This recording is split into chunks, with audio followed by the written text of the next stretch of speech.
კახა არ მიმატოვო გეხვეწები სოციალურ ქსელში ვირუსულად გავრცელებულ ვიდეოში 12 წლის წინ დაკარგული გურამ დადიანიძის დედამშვილის ხმა ამოიცნო. ამის შესახებ მისი ადვოკატი ტარიელ კაკაბაძე წერს. ვიდეო YouTube-ზე 2014 წელს არის გამოქვეყნებული. მისი ავთენტიკურობა ექსპერტიზამ უნდა დაადასტუროს.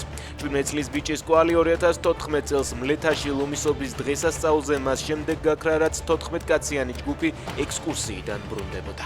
პროკურატურამ გიორგი ბარამიძის წინააღმდეგ სამშობლოს ღალატისა და საბოტაჟის ბრალდებით გამოძიება დაიწყო. უწყების განცხადებით საქმე ეხება იაგო ხვიჩიას გადაცემაში გია ბარამიძის განცხადებებს აფხაზეთის ომისა და ტყვეთა გაცვლის პროცესის შესახებ.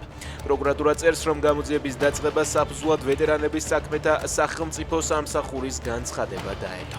საქართველოსთან ომი მსოფლიოსთვის არ იყო რეზონანსული. 2-3 დღე გაგრძელდა და არ იყო საკმარისი რუსეთის წინააღმდეგ აეგორებინათ ის კამპანია, რასაც დღეს ვხედავთ. კალაძე ომის 18 წლის თავზე ჩვეული პროპაგანდით საუბრობს და მომხდარზე პასუხისმგებლობას ისევ წინა ხელისუფლებას აკისრებს. 7 აგვისტო რუსული იმპერიალიზმის მძიმე შედეგების კიდევ ერთი შეხსენებაა. საფრანგეთის, გერმანიის, იტალიისა და დიდი ბრიტანეთის საგარეო საქმეთა სამინისტროები განცხადებას აავრცელებენ და აგვისტოს ომის მე-18 წლის თავზე ისევ გამოხატავენ სრულ მხარდაჭერას საქართველოს სუვერენიტეტისა და ტერიტორიული მთლიანობისადმი მის საერთაშორისოდ აღიარებულ საზღვრებში.